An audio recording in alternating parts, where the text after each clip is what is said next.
आगे देखेंगे। ठीक है, देखिएगा। शिवाजी महाराज के जन्म की अगर बात करें तो 19 फरवरी 1627 ईस्वी को इनका क्या हुआ था, जन्म हुआ था। कहाँ हुआ था? शिवनेर दुर्ग में, जुन्नार स्थान था, महाराष्ट्र राज्य था। ठीक है। माता का नाम जीजाबाई था, देख लिए हैं। शहाजी भोसले पिता थे, जो बीजापुर के शासक के अधीन कर्मचारी थे। और शिवाजी जो है, इनको पुणे का जो जागीर था मिला था किनसे? इनके पिता शहाजी भोसले से। ये सिसोदिया वंश से भी संबंध रखते थे। फिर इनके धार्मिक और आध्यात्मिक गुरु की अगर हम बात करें तो सामर्थ्य गुरु रामदास थे। संरक्षक और राजनीतिक गुरु कौन थे? दादाजी कोंडदेव थे, ये हम लोग पढ़े थे। फिर मृत्यु की अगर बात करें तो 3 अप्रैल 1680 रायगढ़ किला में मृत्यु हुआ था। ज्वार बुखार के कारण मृत्यु हुआ था, याद रखना है। इनके सैनिक को क्या कहा जाता था?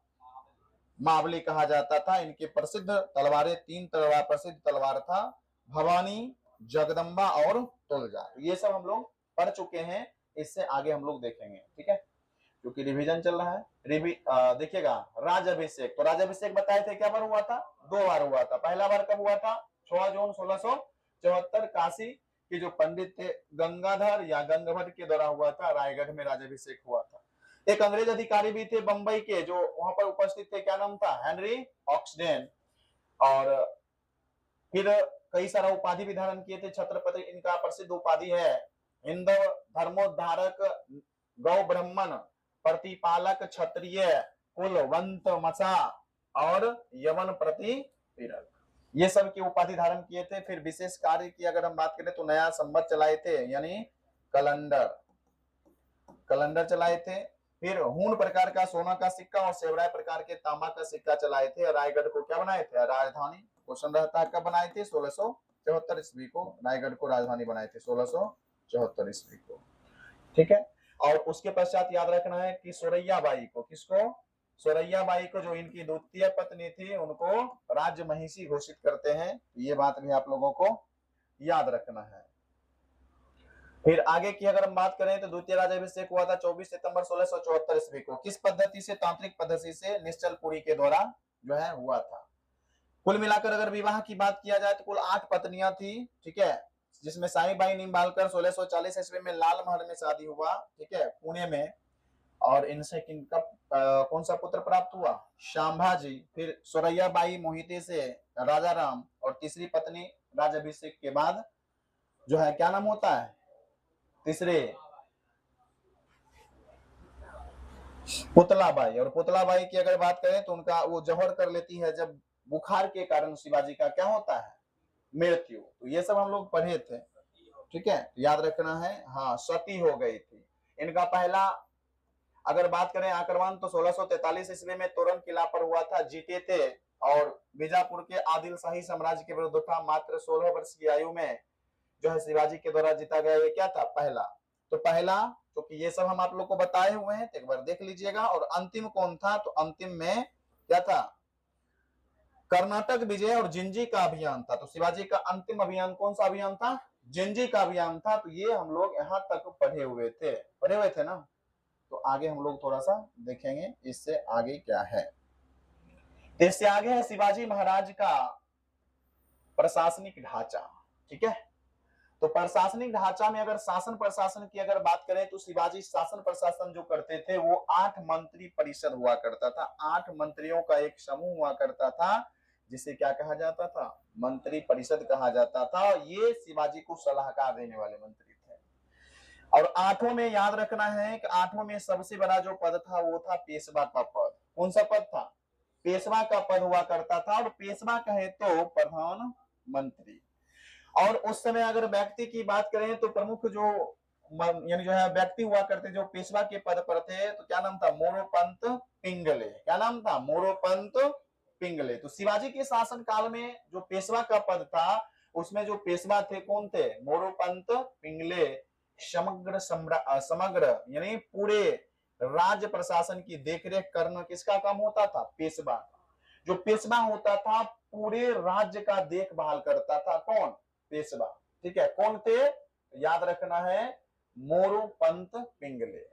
फिर अगर बात करें अमात्य का या मजूमदार का, ठीक है। तो अमात्य भी हुआ करता था। अमात्य उस समय कौन थे, तो अमात्य के बारे में याद रखना आप लोगों को, रामचंद्र पंत नीलकंठ। क्या नाम है, रामचंद्र पंत नीलकंठ। ये हुआ करते थे अमात्य या मजूमदार, किनके, शिवाजी के मंत्री परिषद यानी अष्टप्रधान का।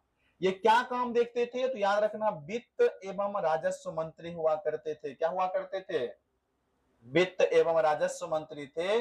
आय और व्यय यानी आय यानी कहने का मतलब रुपया पैसा जो आया और खर्च हुआ उसका देख रेख यानी हिसाब किताब कौन रखते थे, तो याद रखना है अमात्य। कौन रखते थे, अमात्य। फिर था वाक्यानबीस, ये मंत्री हुआ करते थे। क्या नाम था, वाक्यानबीस। तो वाक्यानबीस कौन थे, तो याद रखना दत्ताजी पंत। कहा क्या नाम है, दत्ताजी पंत। ये सूचना, गुप्तचर तथा गृह मामले के क्या थे, मंत्री थे। तो याद रखना है वाक्यानबीस जो मंत्री हुआ करता था उनका नाम क्या था, दत्ताजी पंत। ये सूचना, गुप्तचर और गृह मामले के मंत्री थे। यहां से गुप्तचर वाला बात याद रखना है कि शिवाजी के मंत्री परिषद में जो गुप्तचर हुआ करता था उसे क्या कहा जाता था, तो याद रखना क्या कहा जाता था, वाक्यानबीस कहा जाता था। गुप्तचरी के साथ साथ सूचना और गृह मामला का भी ये मंत्री हुआ करते थे। नाम क्या है, वाक्यानबीस। नाम क्या है, वाक्यानबीस। आगे देखिएगा सुमंत, इसी को दबीर कहा जाता है। सुमंत बोले या दबीर बोले, ये रामचंद्र त्र्यंबक, रामचंद्र त्र्यंबक। क्या नाम था, सुमंत या दबीर का नाम क्या था, रामचंद्र त्र्यंबक।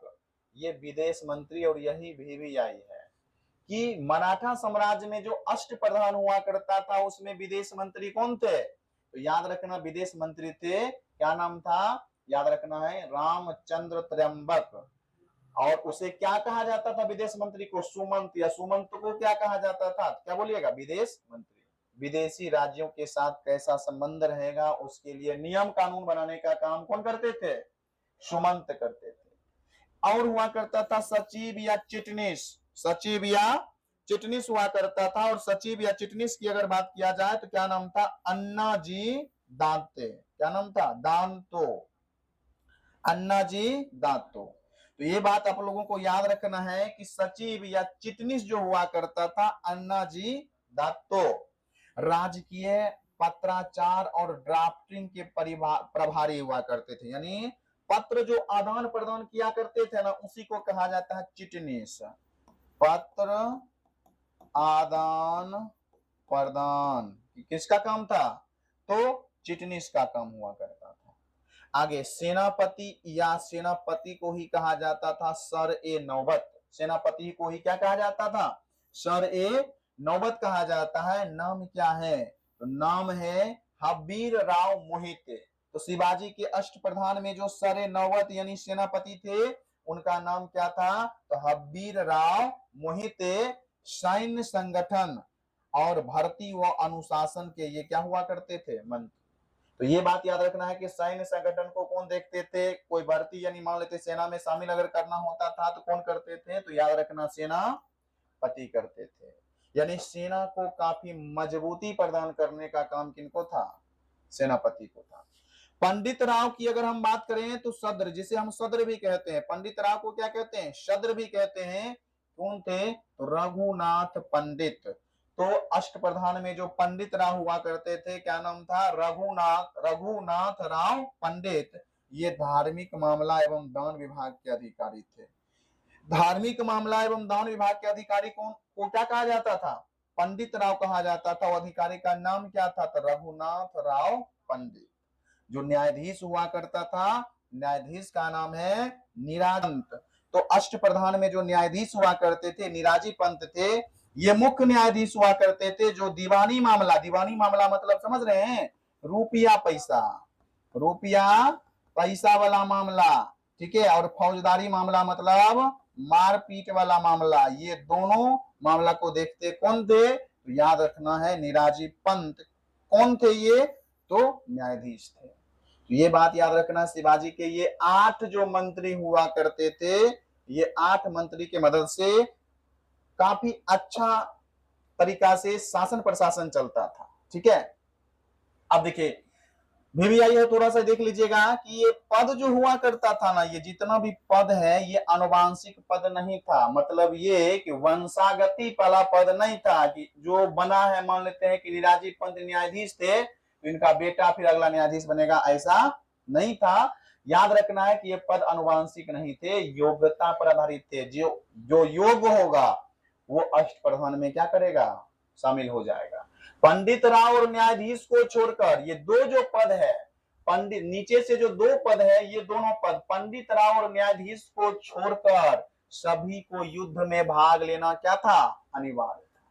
तो कहने का मतलब ये हुआ, ये दोनों पंडित राव और न्यायाधीश को छोड़कर अष्टप्रधान के जितने भी मंत्री हैं, चाहे वो पेशवा हो, अमात्य हो, वाक्यानबीस हो, सुमंत हो, सचिव हो, सेनापति हो, सबको क्या करना पड़ेगा, युद्ध में भाग लेना पड़ेगा।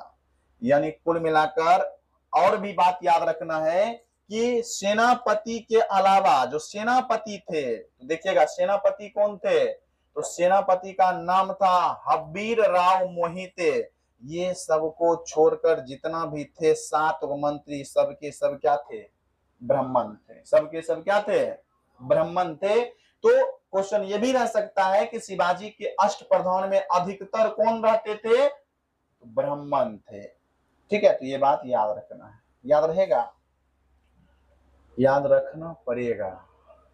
ठीक है, आगे देखिएगा, प्रशासनिक इकाई और क्या, अधिकारी। प्रशासनिक इकाई और अधिकारी, देखिएगा प्रशासनिक इकाई और अधिकारी में अगर पद के अनुक्रम के आधार पर अगर बात करें, विस्तार के आधार पर, तो देखिएगा मराठा साम्राज्य का जो शासक हुआ करते थे उन्हें कहा जाता था छत्रपति। क्या कहा जाता था, छत्रपति। तो याद रखना छत्रपति कौन थे, पहला छत्रपति कौन थे, शिवाजी महाराज। कौन थे, शिवाजी महाराज। फिर 4 गो प्रांत हुआ करता था, 4 गो प्रांत जो हुआ करता था उसके प्रशासक को कहा जाता था शर ए सूबेदार। क्या कहा जाता था, शर ए सूबेदार कहा जाता था। फिर प्रांत को किसमें बांटा गया, परगना में। मराठा साम्राज्य को किसमें बांटा गया, प्रांत में। प्रांत को किसमें बांटे, परगना में। और परगना के जो शासक हुआ करते थे उसे क्या कहा जाता था, मामलातदार। क्या कहा जाता था, मामलातदार। तो देख पा रहे हैं मराठा साम्राज्य के शासक को छत्रपति, साम्राज्य को प्रांत में, फिर छत्रपति, फिर प्रांत के शासक को सर ए सूबेदार, फिर प्रांत को परगना में बांटा गया, परगना के शासक को मामलातदार, फिर परगना को महाल में, और महाल के शासक को क्या कहा जाता था, शर हवलदार। क्या कहा जाता था, शर हवलदार। और फिर महाल को तर्फ में, और तर्फ के शासक को कहा जाता था हवलदार। क्या कहा जाता था, हवलदार। फिर तर्फ को किसमें, मौज में, और मौज के शासक को कहा जाता था कारकुन। क्या कहा जाता था, कारकुन। और मौज को फिर ग्राम में, और ग्राम के शासक को क्या कहा जाता था, पाटिल या पटेल। तो इस प्रकार से शिवाजी के साम्राज्य को ऊपर से नीचे की ओर क्या किया है, बांटा गया है, और उसके शासक निम्न प्रकार से हैं। तो पहला क्या था, पहला था साम्राज्य। साम्राज्य को किस में बांटा, प्रांत में, प्रांत को परगना में, परगना को महाल में, महाल में, महाल को तर्फ में, तर्फ को मौज में, मौज को ग्राम में। तो शिवाजी के शासन प्रशासन की सबसे छोटी इकाई पूछा जाएगा, तो सबसे छोटी इकाई क्या हो जाएगा, ग्राम। सबसे बड़ी इकाई क्या हो जाएगा, साम्राज्य। साम्राज्य को किसमें, प्रांत में, प्रांत को परगना में, परगना को महाल में। और देख पा रहे हैं शासक भी पहले स्वयं छत्रपति, फिर शर सूबेदार, फिर मामलातदार, फिर शर हवलदार, फिर हवलदार, फिर कारकुन, और उसके बाद पाटिल या पटेल। तो इस प्रकार से प्रशासनिक अधिकारी और प्रांत थे। अब देखिएगा प्रांतीय 8 अधिकारी जो हुआ करते थे उसमें एक दीवान हुआ करता था जो सचिव था। क्या था, सचिव। दीवान क्या हुआ करता था, सचिव। मजूमदार की अगर बात किया जाए तो लेखागार हुआ करता था। फर्निश जो हुआ करता था उप लेखा परीक्षक था। दफ्तरदार जो था ये कार्यालय के प्रभारी थे। कारखानीस जो हुआ करता था ये रसद अधिकारी थे, चिटनीस पत्राचार थे, जमादार खजांची थे, और कोटनीस जो था रोकड़िया हुआ करता था। यानी ये जितना भी दिया हुआ है प्रांत में, तो फिर आप देख पा रहे हैं कि साम्राज्य को प्रांत में, तो प्रांत में भी क्या अकेले शासन कोई कर लेता होगा? नहीं करता होगा। प्रांत में भी शासन को फिर कई भाग में क्या किया गया? बांट दिया गया। और प्रांत में क्या अधिकारी हुआ करते थे? 8 अधिकारी। तो प्रांत के जो अधिकारी हुआ करते थे दीवान, फिर प्रांत के अधिकारी क्या हुआ करते थे? सर ए सूबेदार। सर ए सूबेदार सबसे बड़े अधिकारी है, उसके बाद उसमें 8 और अधिकारी हुआ करता था, जो इस प्रकार से है, याद रखना आप लोगों को। फिर राजस्व प्रशासन क्या है? राजस्व प्रशासन देखिएगा, राजस्व प्रशासन में स्वराज यानी प्रत्यक्ष मराठा नियंत्रण वाला जो क्षेत्र होता था उसे क्या कहा जाता था? स्वराज। जिस पर प्रत्यक्ष रूप से मराठा स्वयं नियंत्रण रखता था उसको कहा जाता था, क्या कहा जाता था? स्वराज्य कहा जाता था। मुल्क ए कादिम क्या है? मुल्क ए कादिम। और मुल्क ए कादिम क्या हुआ करता था? तो पड़ोसी राज्यों का क्षेत्र, जो पड़ोसी राज्य का क्षेत्र होता था उस समय उसको क्या कहा जाता था? तो मुल्क ए कादिम कहा जाता था। ठीक है, क्या कहा जाता था? मुल्क ए कादिम। अगर बात करें व्यवस्था की तो रैयतवारी प्रणाली लागू था। कौन सा प्रणाली लागू था? रैयतवारी।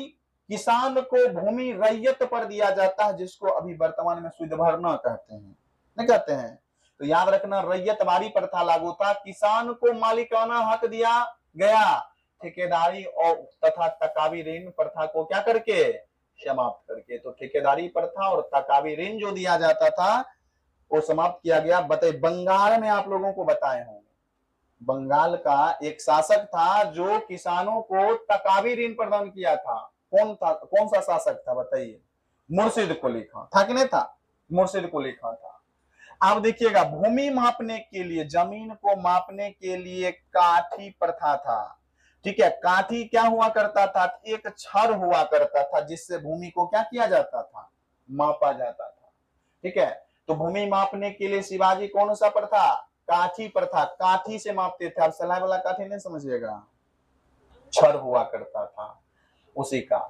और जो टैक्स लेते थे, टैक्स का दर उपज का क्या परसेंट? 33% था, लेकिन उसे बढ़ाकर कितना कर दिए थे? 40%। तो शिवाजी टैक्स भी लेते थे अपने क्षेत्र में।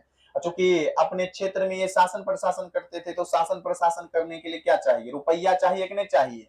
रुपया चाहिए। इसीलिए कर का जो था वो उपज का 33% यानी 100 रुपया अगर आप कमा रहे हैं तो 33 को किसको देना होता था? शिवाजी को। लेकिन उनको बढ़ाकर क्या किया गया? 40। यानी 100 कमाइएगा तो 40 को किनके पास जाएगा? शिवाजी के पास जाएगा। फिर आगे देखिएगा, चौथ नामक कई कर भी लगाए थे। एक है चौथ, तो चौथ कर लगाए थे। पड़ोसी राज्यों से भू राजस्व का 1/4 हिस्सा लिया जाता था, यानी क्या परसेंट? 25%।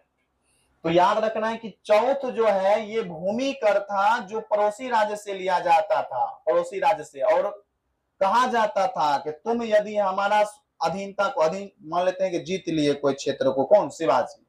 तो शिवाजी उस क्षेत्र में लगाते थे चौथ नामक कर। कौन सा कर लगाते थे?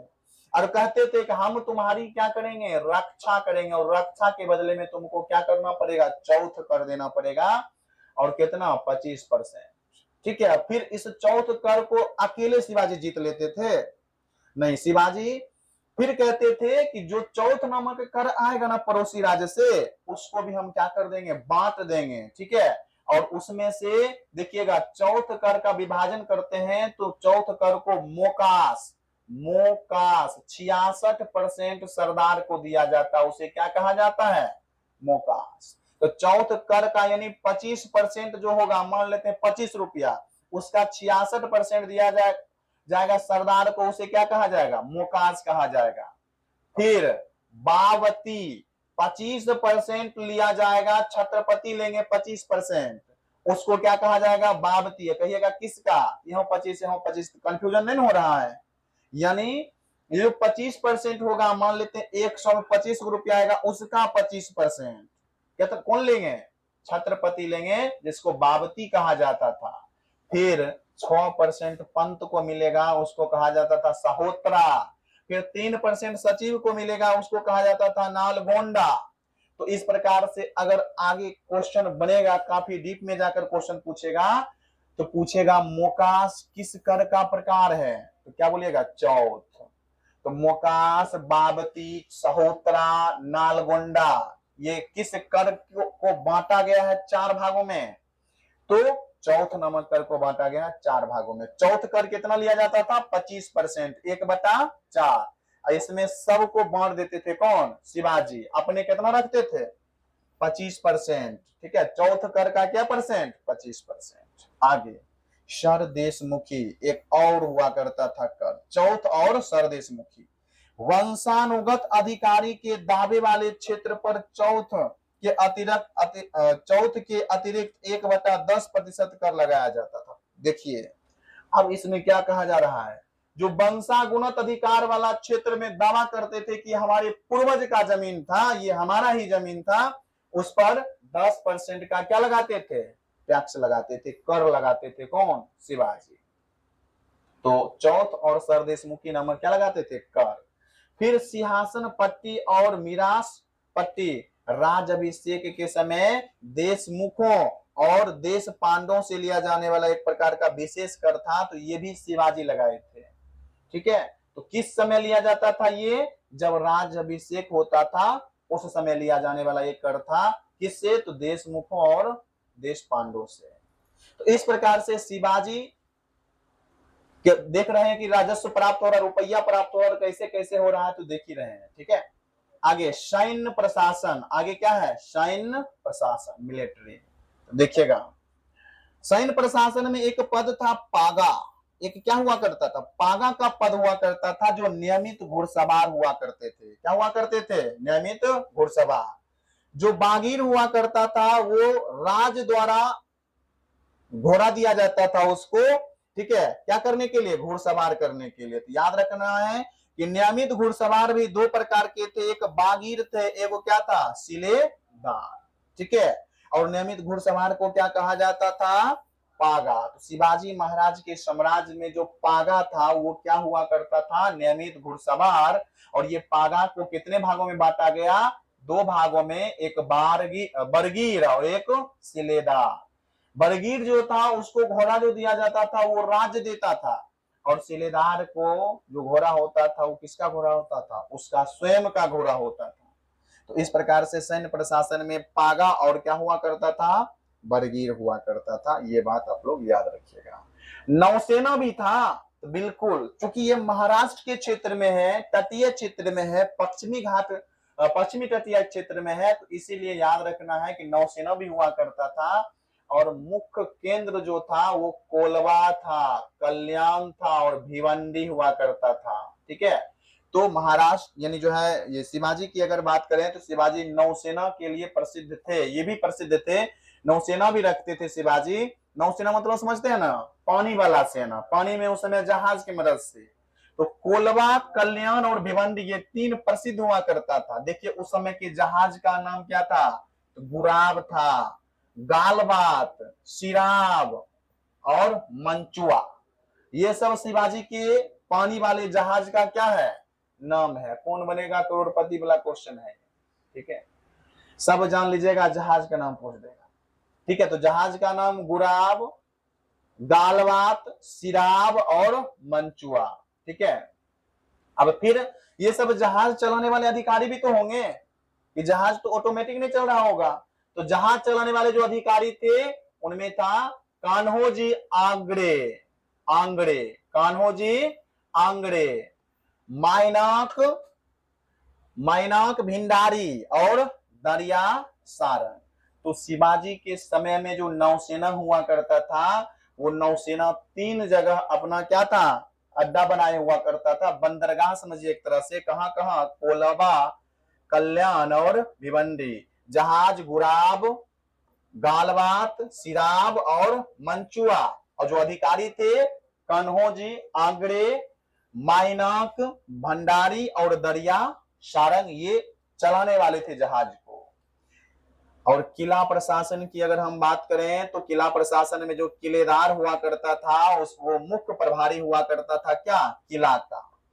फिर आगे बात करें तो जिला में जो शासन प्रशासन, जिला में जो वित्त वाला मामला, रुपया पैसा वाला जो मामला देखता था वो क्या था, सब नीच था। ठीक है, जो शास्त्रागार हुआ करता था उसके जो अधिकारी थे उसको क्या कहा जाता था, कारखनीस। क्या कहा जाता था, कारखनीस। तो जिला में जो अस्त्र शस्त्र रहता था उसकी जो अधिकारी थे, उसके क्या कहा जाता था, कारखनीस।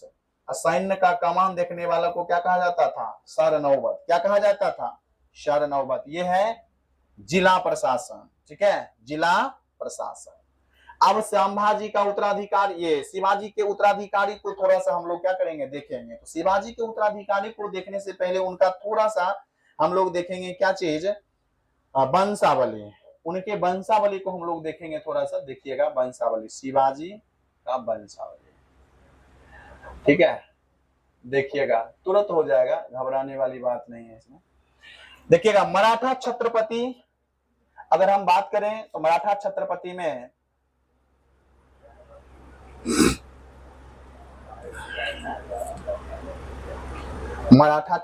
में देख लीजिएगा थोड़ा सा, 1 मिनट।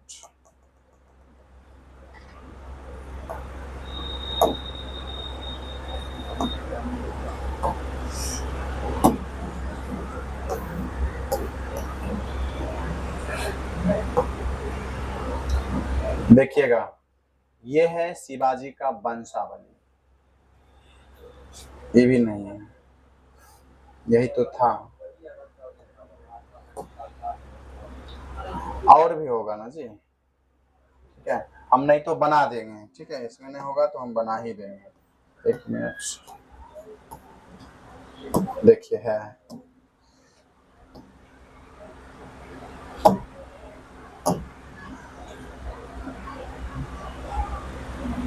देखिएगा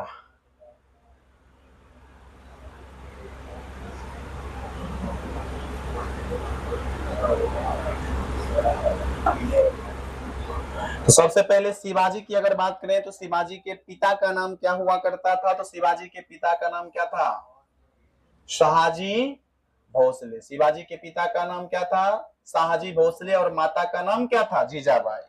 तो शिवाजी से यानी शाहजी भोसले और जीजाबाई से जन्म हुआ था किनका, शिवाजी का 19 फरवरी 1627 ईस्वी को। जन्म कब हुआ था, 19 फरवरी 1627 ईस्वी को इनका क्या हुआ था, जन्म। फिर इनके पत्नी की अगर हम बात करें तो शिवाजी की 3 पत्नी, क्या नाम था, साईबाई निम्बालकर, फिर सोरैया बाई नाम हुआ करता था, और उसके पश्चात क्या नाम था, पुतली बाई। उसके पश्चात क्या नाम था, पुतली बाई।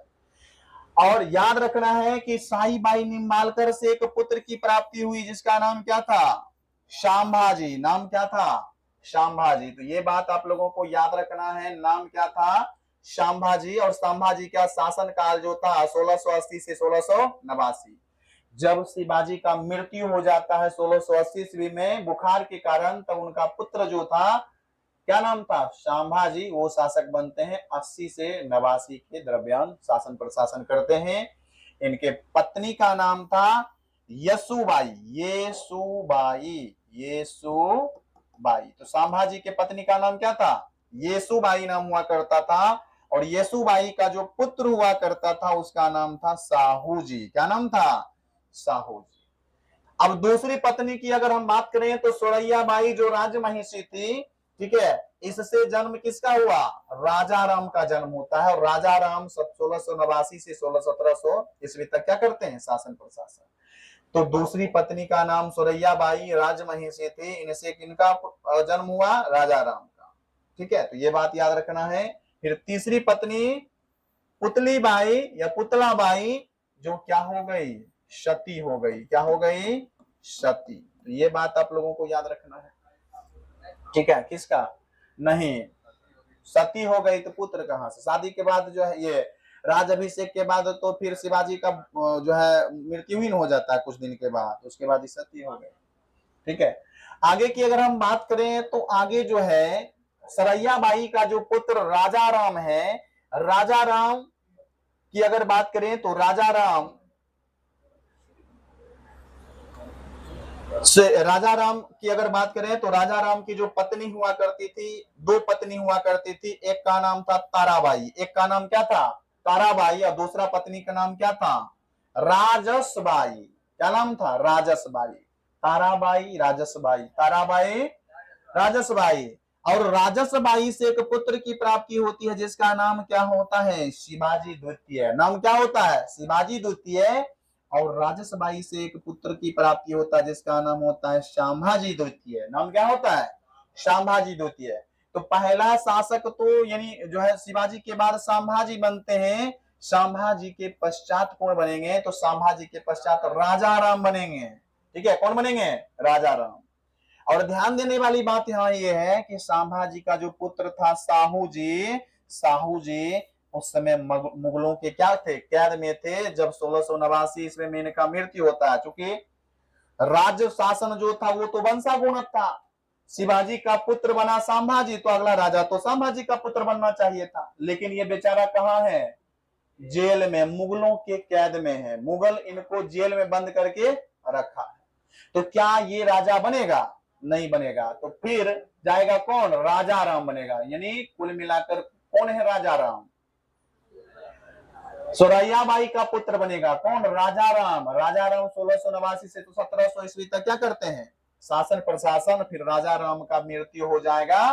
तो राजा राम के मृत्यु के बाद उसका जो पुत्र होगा, अल्प वयस्क पुत्र होगा, ज्यादा जो है बड़ा नहीं होता, छोटा होता है, जिसका नाम क्या होगा, शिवाजी द्वितीय। और शिवाजी द्वितीय शासक बनते हैं। और शिवाजी द्वितीय 1707 ईस्वी तक शासन करते हैं। तो बात समझ पा रहे हैं, यहाँ राजा राम का जो पुत्र है वो शिवाजी द्वितीय बनेगा शासक। ताराबाई यहाँ काफी अच्छा से शासन प्रशासन करेगी, अपने पुत्र की संरक्षिका बन जाएगी। जितना भी होगा सब शासन प्रशासन कौन करेगी, ताराबाई करेगी। लेकिन 1707 ईस्वी में कुछ घटना घटता है। किसकी मृत्यु हो जाती है, औरंगजेब की। और उधर से साहू जी को क्या किया जाता है, छोड़ दिया जाता है। और ज्यों ही साहू जी को छोड़ा जाएगा तो साहू जी अधिकारी थे, कुछ साम्राज्य इनको भी मिलना चाहिए था, क्योंकि इनके पिता राजा थे। और पिता राजा थे, ही जेल में थे, तो राजा राम बना। तो कुछ ना कुछ तो शासन प्रशासन के लिए साम्राज्य मांगेगा, किससे, ताराबाई से। महिला थी, लोभी होती है ना, साम्राज्य देने से मना कर दी कि नहीं, हम शासन प्रशासन में थोड़ा सा भी कुछ नहीं देंगे। तो साहू जी क्या करेंगे, साहू जी बालाजी विश्वनाथ की मदद से ताराबाई के साथ एक युद्ध करेंगे, जिस युद्ध का नाम होगा खेरा का युद्ध। 1707 ईस्वी में क्या करेंगे, खेरा का युद्ध करेंगे। ठीक है, और इस प्रकार से 1707 ईस्वी में खेरा का युद्ध करते हैं, हरा देते हैं। और हराने के पश्चात फिर अगला शासक कौन बन जाते हैं, साहू जी बन जाते हैं, पांचवा शासक। और साहू जी का मृत्यु हो जाता है 1749 ईस्वी में। उसके पश्चात फिर शिवाजी का पुत्र बनता है राजा राम द्वितीय। कौन बनता है, राजा राम द्वितीय। तो ये है वंशावली। इस प्रकार से शिवाजी का वंशावली चलता रहता है। ठीक है, और आगे छत्रपति का पद ही समाप्त हो जाता है। फिर आता है एक नया पद, जिसको कहते हैं हम लोग, कौन सा पद, पेशवा का पद। कौन सा पद कहते हैं, पेशवा का पद कहते हैं। ठीक है, तो देखिएगा पेशवा का पद, अब आगे समझिएगा।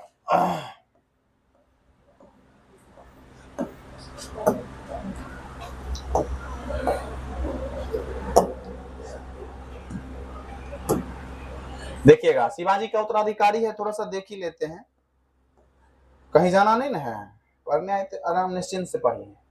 देखिएगा संभाजी का शासनकाल 1680 से 1689। मुख्य सलाहकार इनके कौन थे, कवि कलश। याद रखना, इनके पापा जो, हाँ बोलिए, कर लेना है, क्लास रिकॉर्ड हो रहा है। ठीक है, जाओ अभी कुछ देर ऐसे बोलो पढ़ाने सर को। ठीक है, देखिएगा मुख्य सलाहकार की अगर बात करें तो कौन होंगे, कवि कलश। और याद रखना है कि ये जो संभाजी महाराज हैं, संभाजी महाराज कवि कलश से ही अपना राज्याभिषेक करवाते हैं। तो क्वेश्चन रहता है, शिवाजी गंगभट्ट से और किससे, एक और थे, क्या नाम था, निश्चल।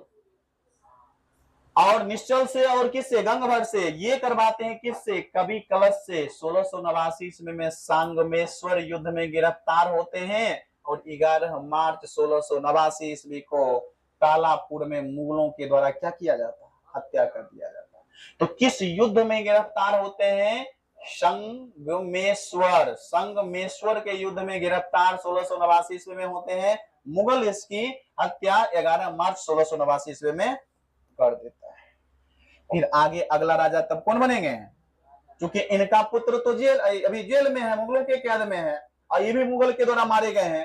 तो चचेरा भाई नहीं, अपना भाई कैसे बोल सकते हैं, कौन बोलते हैं उसको, सौतेला भाई। हाँ, तो सौतेला भाई क्योंकि दूसरी मम्मी का बेटा था, तो सौतेला भाई बनेगा। 1689 से 1700 ईस्वी तक कभी सिंहासन पर बैठा ही नहीं है। देखिए, राजा नाम मात्र का था, ये कभी सिंहासन पर नहीं बैठा। शासन प्रशासन में प्रतिनिधि पद हुआ करता था, जो पेशवा से ऊपर था, ये पद लाया था। और खुद शासन प्रशासन में भाग, यानी शासन प्रशासन सिर्फ नाम मात्र का राजा, शासन प्रशासन खुद नहीं करते थे, एक प्रतिनिधि मंडल हुआ करता था, उसके मदद से क्या होता था, शासन प्रशासन। और पेशवा से भी एक ऊंचा पद लाया था, क्या नाम था, प्रतिनिधि का पद। फिर 1700, उसके बाद ताराबाई और शिवाजी द्वितीय दोनों मिलकर, चूंकि ताराबाई शिवाजी द्वितीय की क्या है, मम्मी। तो राजा राम की मृत्यु के बाद उनकी पत्नी का नाम क्या था, ताराबाई, अपने पुत्र शिवाजी के द्वितीय के नाम से शासन प्रशासन चलाया। तो नाम था किसका, शिवाजी द्वितीय का, शासन प्रशासन कौन चला रही है, ताराबाई। चूंकि राजा ये शिवाजी द्वितीय काफी क्या है, छोटा है, अल्प वयस्क है, तो क्या शासन चलाएंगे, नहीं चलाएंगे। छत्रपति साहू जी महाराज 1707 में जब औरंगजेब की मृत्यु होती है, तो 1707 ईस्वी में इन्हें मुगल क्या कर देते हैं, मुक्त आजाद कर देते हैं। क्या कर देते हैं, आजाद करेंगे। तो 12 अक्टूबर 1707 ईस्वी को खेड़ा के युद्ध में ताराबाई को क्या करके हरा देते हैं, किसके मदद से, बालाजी विश्वनाथ के मदद से, बालाजी विश्वनाथ के मदद से। और याद रखना है 1731 ईस्वी में ये वाराना की संधि किए, सेना कारते पद एक बनाया था। कौन सा पद बनाया था, ये सेना कारते। एक और पद बनाए थे, कौन, राजा राम, ठीक है, कौन सा, प्रतिनिधि, जो किससे बड़ा था, पेशवा से भी बड़ा था। तो ये भी एक पद लाते हैं, सेना कारते। तो इस प्रकार से साहू जी महाराज भी शासन प्रशासन करते करते इनका भी हो जाता है मृत्यु 1749 में। फिर बनते हैं राजा राम द्वितीय, और राजा राम द्वितीय 1749 से 1777 ईस्वी तक शासन करते हैं। और इन्हीं के शासन काल में एक होता है क्या, संधि। संधि का नाम क्या है, संगोला की संधि होता है। और छत्रपति का जितना भी अधिकार होता है, सबका सब किसके पास चला जाता है, पेशवा के पास चला जाता है। और छत्रपति केवल नाम मात्र के प्रधान रह जाते हैं, और शक्तियां किसके पास, पेशवा के हाथों में आ गई। और इस प्रकार से अब पेशवा क्या बन गया, शक्तिशाली बन गया, छत्रपति खत्म हो गया। अब मराठा में शासन प्रशासन कौन करेंगे, पेशवा करेंगे। लेकिन अंतिम छत्रपति पूछा जाए कौन है, तो क्या बोलिएगा, शाहजी अप्पा साहब। तो अंतिम छत्रपति शाहजी अप्पा साहब, प्रथम छत्रपति कौन है, शिवाजी हैं। तो इस प्रकार से छत्रपति पद समाप्त हुआ। अब हम लोग पढ़ेंगे कौन सा पद, अब हम लोग पेशवा का पद पढ़ेंगे। अब पेशवा के बारे में पढ़ेंगे, किस प्रकार से बालाजी विश्वनाथ से शुरू करेंगे, और बालाजी विश्वनाथ से शुरू करके अंतिम पेशवा तक पढ़ेंगे। उसके बाद तो फिर शासन प्रशासन में अंग्रेज भी हस्तक्षेप करेगा, ठीक है। फिर पेशवा में ही हम लोग पढ़ेंगे पानीपत का कौन सा युद्ध, तृतीय युद्ध। तो इतने रहने देते हैं, ठीक है, इसको बंद करेंगे।